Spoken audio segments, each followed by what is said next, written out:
ಅಂತ ಗೈಸ್. 4 ಗಂಟೆವರೆಗೆ ವೆಯ್ಟ್ ಮಾಡಬೇಕು. ಅದಕ್ಕೆ ಈಗ ಅಷ್ಟೊಳಗಡೆ ಇವಾಗ ಬಿಡ್ತಾ ಇದ್ದಾರೆ.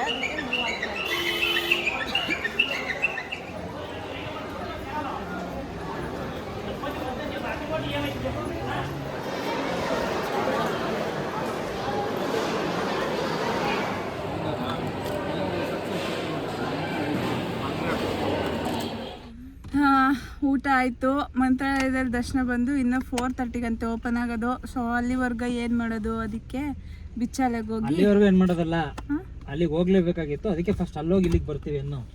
ಹಾಂ ಸರಿ, ಅದು ಕೇಳಿಸ್ಕೊಂಡ್ರೆ ಎಲ್ಲರೂ. ಹಾಗೆ ಅಲ್ಲಿಗೆ ಹೋಗಿ ಇಲ್ಲಿಗೆ ಆದಮೇಲೆ ಅಲ್ಲಿಗೆ ಹೋಗ್ಬೇಕಿತ್ತಂತೆ.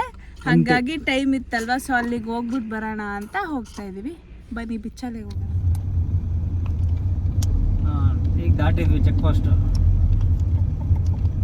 ಸೊ ಇದು ಆಂಧ್ರದು ಫೈನಲ್ ಚೆಕ್ ಪೋಸ್ಟ್. ಯಾರದು ತಕ್ಕ ಅಂತಾರದು? ಇವಾಗ ಕರ್ನಾಟಕ ಕೊಡ್ತಾ ಇದ್ದೀವಿ. ತುಂಗಭದ್ರಾ ನದಿ.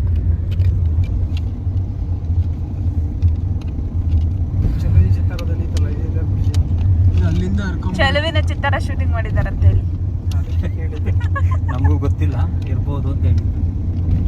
ಎಷ್ಟು ದೊಡ್ಡದಾಗಿ ಹರಿತಿದಲ್ಲ ನದಿ. ಮಂತ್ರಾಲಯದಲ್ಲಿ ಇಷ್ಟೊಂದು ನೀರು ಕಾಣಿಸ್ತದೆ ನಿಮಗೆ? ಪಾನ ಅಂತಾರಲ್ಲ.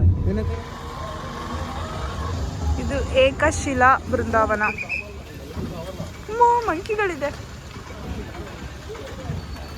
ಫೋನ್ ಕಿತ್ಕೋತವ್ರಿ ಸರ್, ಫೋನ್ ಕಿತ್ಕೋತಾವ ಸರ್.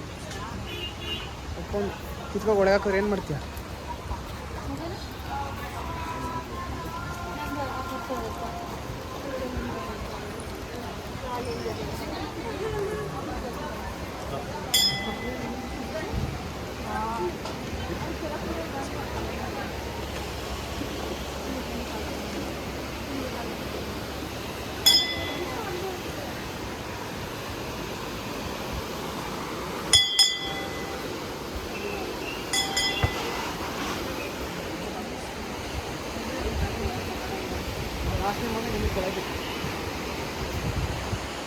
ಈ ಪ್ಲೇಸ್ ಬಂದು ಮಂತ್ರಾಲಯದಿಂದ ತುಂಬಾ ಹತ್ತಿರ ಇದೆ, ಬಿಚ್ಚಾಲೆ ಅಂತ.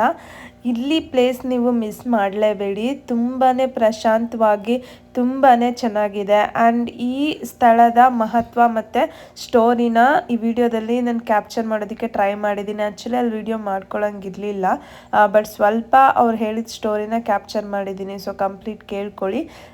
ಇವಾಗಲೂ ಸಹ ರಾಘವೇಂದ್ರ ಸ್ವಾಮಿಗಳು ಬೆಳಗಿನ ಜಾವ 4:00 ಇಲ್ಲಿ ಬಂದು ಸ್ನಾನ ಮಾಡಿ ಧ್ಯಾನ ಮಾಡ್ತಾರೆ ಅಂತ ಕೂಡ ಅವರು ಹೇಳಿದ್ರು.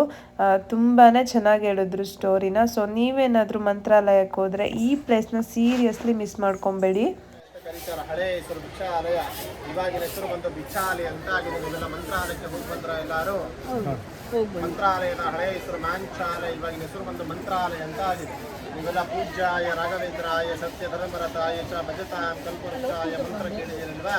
ಆ ಮಂತ್ರ ಪ್ರಾರಂಭವಾಗಿದಂತಹ ಸ್ಥಳ ಇದು. ಆ ಮಂತ್ರ ಬರೆದಿದಂತಹ ಮಹಾನುಭಾವರೇ, ವಸ್ತ್ರ ಹಾಕೋ.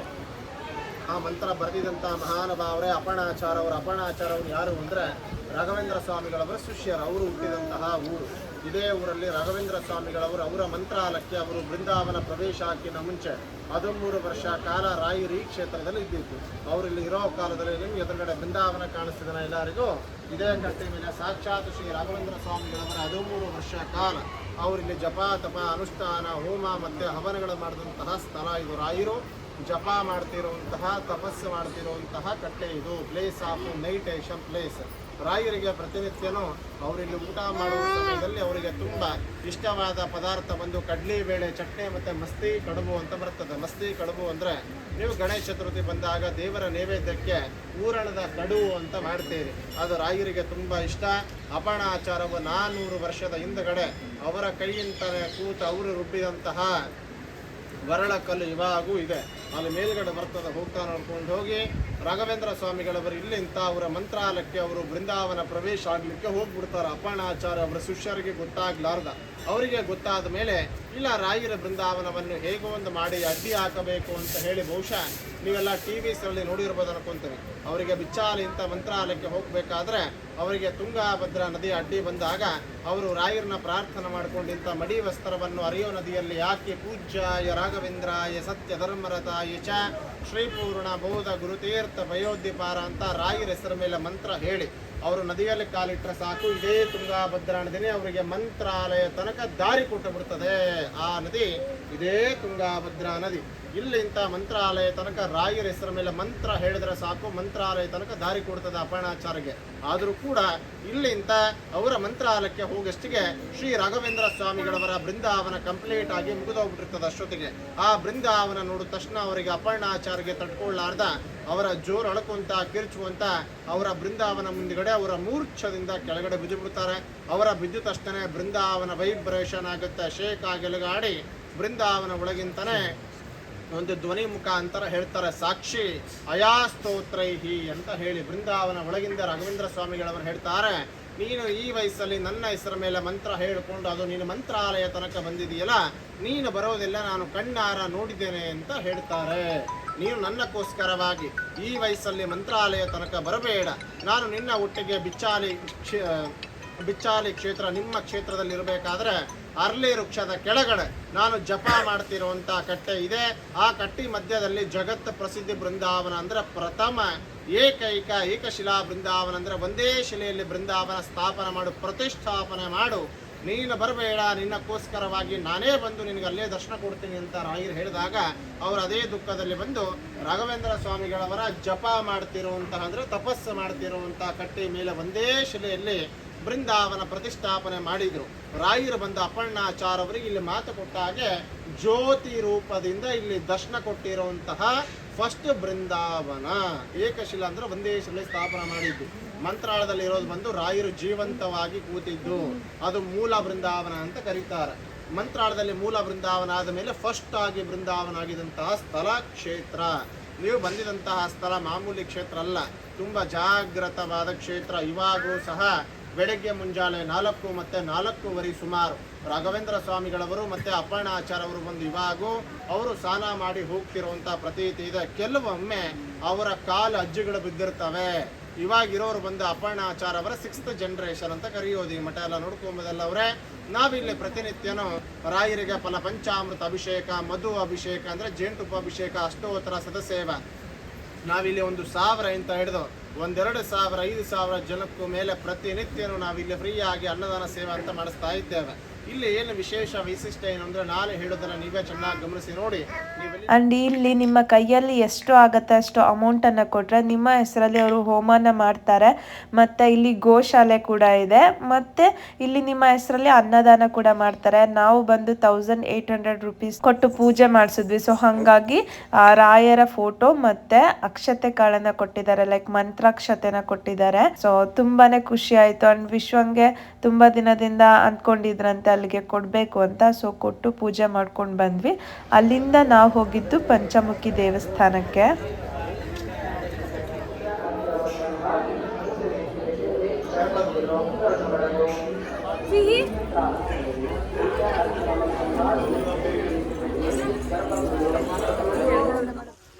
ಇದು ಆಂಜನೇಯ ಸ್ವಾಮಿ ಬೆಡ್ ಅಂತೆ, ಮಲ್ಕೊಳ್ಳೋದಕ್ಕೆ ಯೂಸ್ ಮಾಡ್ತಿದ್ರಂತೆ ಅದನ್ನ.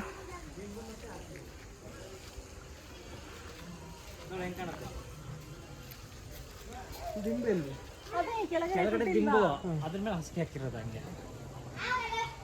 ಅಂಡ್ ಫೈನಲಿ ಪಂಚಮುಖಿ ಆಂಜನೇಯ ದರ್ಶನ ಎಲ್ಲ ಮಾಡಿಕೊಂಡು ಅಲ್ಲಿ ಸ್ವಲ್ಪ ಹೊತ್ತು ಕೂತಿದ್ದು ಅಲ್ಲಿಂದ ಮಂತ್ರಾಲಯಕ್ಕೆ ಹೊರಟ್ವಿ.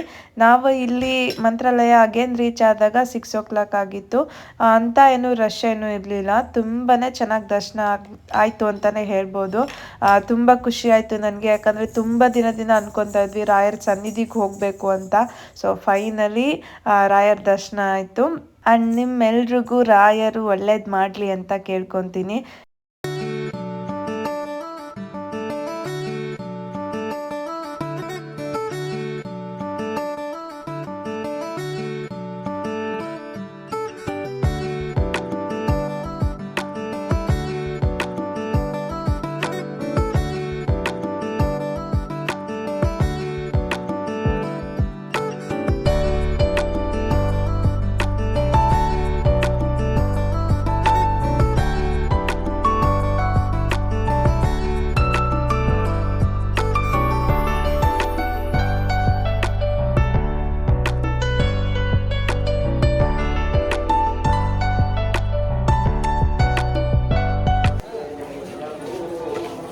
ಇವಾಗ ಶಾಪಿಂಗ್ ಎಲ್ಲ ಮುಗಿಸಿ ನಮ್ಮ ಸಿಹಿಗೊಂದು ಬಲೂನ್ ತೊಗೊಂಡು ಹೊರಡ್ತಾ ಇದ್ವಿ. ಇವಾಗ ದರ್ಶನ ಎಲ್ಲ ಆಯಿತು. ಸೊ ರಾಘವೇಂದ್ರ ಸ್ವಾಮಿ ಮಠದಿಂದ ಹೊರಡ್ತಾ ಇದ್ವಿ. ಇವಾಗ ಬ್ಯಾಂಗ್ಳೂರಿಗೆ ಹೊರಡ್ತಾ ಇದ್ದೀವಿ ಗೈಸ್. So tired people's. ಇವಾಗ ಊಟ ಮಾಡ್ಕೊಬಿಡೋಣ ಇಲ್ಲೇ ಎಲ್ಲಾದರೂ ಅಂತ ನಿಲ್ಸಿದೀವಿ. ಹೆಂಗಿರುತ್ತೋ ಗೊತ್ತಿಲ್ಲ. ತಿಂದ್ಬಿಟ್ಟು ಫುಲ್ ಟಯರ್ಡ್ ಆಗ್ಬಿಟ್ಟಿದ್ದೀವಿ. ನಾವು ರೊಟ್ಟಿ ಗೋಬಿ ಎಲ್ಲ ತಿಂತಾಯಿದ್ವಿ. ಹೆಂಗಿದೆ ವೆರಿ ಗುಡ್. ಪುಣ್ಯಣ್ಣ ಹೆಂಗಿದೆ? ತುಂಬ ಚೆನ್ನಾಗಿದೆ. ಸ್ವಲ್ಪ ಕೈ ಆಗಿದೆ ಪಲ್ಯ. ಬೆಳಿಗ್ಗೆ ತಿಂದ್ವಲ್ಲ ಆ ಹೋಟೆಲ್ಗಿಂತ ಫಾರ್ ಬೆಟರ್. ಹೌದು, ಹೋಟೆಲ್ಗಿಂತ ತುಂಬ ಸೊ ಊಟ ಎಲ್ಲ ಮುಗಿಸ್ಕೊಂಡು ಅಲ್ಲಿಂದ ಹೊರಟ್ವಿ. ನಾವು ಎಕ್ಸಾಕ್ಟಾಗಿ ಅಲ್ಲಿ ಬಿಟ್ಟಾಗ ಅರೌಂಡ್ 8:40 ಆರ್ 8:30 ಆಗಿತ್ತು ಅಂದ್ಕೊತೀವಿ. ಸೊ ಬ್ಯಾಂಗ್ಳೂರ್ ರೀಚ್ ಆದಾಗ 3:45 ಆಗಿತ್ತು. ಆ್ಯಂಡ್ ಇದಾಗಿತ್ತು ಇವತ್ತಿನ ವ್ಲಾಗ್. ಮಂತ್ರಾಲಯ ಟ್ರಿಪ್ ಅಂತೂ ಆಸಮ್ ಆಗಿತ್ತು. ಎಲ್ಲರೂ ಮಾತಾಡಿಕೊಂಡು ಖುಷಿಯಾಗಿ ಸೇಫಾಗಿ ಮನೆ ರೀಚ್ ಆದ್ವಿ. ಆ್ಯಂಡ್ ಮಂತ್ರಾಲಯದಲ್ಲಿ ಮಧ್ಯಾಹ್ನ 2 ಗಂಟೆಗೆ ಡೋರ್ ಕ್ಲೋಸ್ ಮಾಡಿದ್ರೆ ಮತ್ತೆ ಅಗೇನ್ 4:30ಗೆ ಓಪನ್ ಮಾಡ್ತಾರೆ. ಸೊ ಅದನ್ನು ನೋಡಿಕೊಂಡು ಟ್ರಾವೆಲ್ ಮಾಡಿ. ಆ್ಯಂಡ್ ಇನ್ನೊಂದು ಹಂಬಲ್ ರಿಕ್ವೆಸ್ಟ್ ಏನಂತ ಹೇಳಿದ್ರೆ, ದಯವಿಟ್ಟು ತುಂಗಭದ್ರಾ ನದಿಯಲ್ಲಿ ಯಾರೇ ಹೋದರೂ ನಮ್ಮ ಕೈಲಿ ಎಷ್ಟು ಕ್ಲೀನಾಗೆ ಇರೋದಕ್ಕೆ ಸಾಧ್ಯನೋ ಅಷ್ಟು ಕ್ಲೀನಾಗಿರೋಣ, ಗಲೀಜು ಮಾಡದೇ ಇರೋ ಹಾಗೆ ಅವಾಯ್ಡ್ ಮಾಡೋಣ ಅಂತ ಹೇಳ್ತಾ ಈ ವ್ಲಾಗ್ನ ಇಲ್ಲಿಗೆ ಎಂಡ್ ಮಾಡ್ತಾ ಇದ್ದೀನಿ. ಇಷ್ಟ ಆದರೆ ದಯವಿಟ್ಟು ಒಂದು ಲೈಕ್ ಮಾಡಿ. And thank you so much.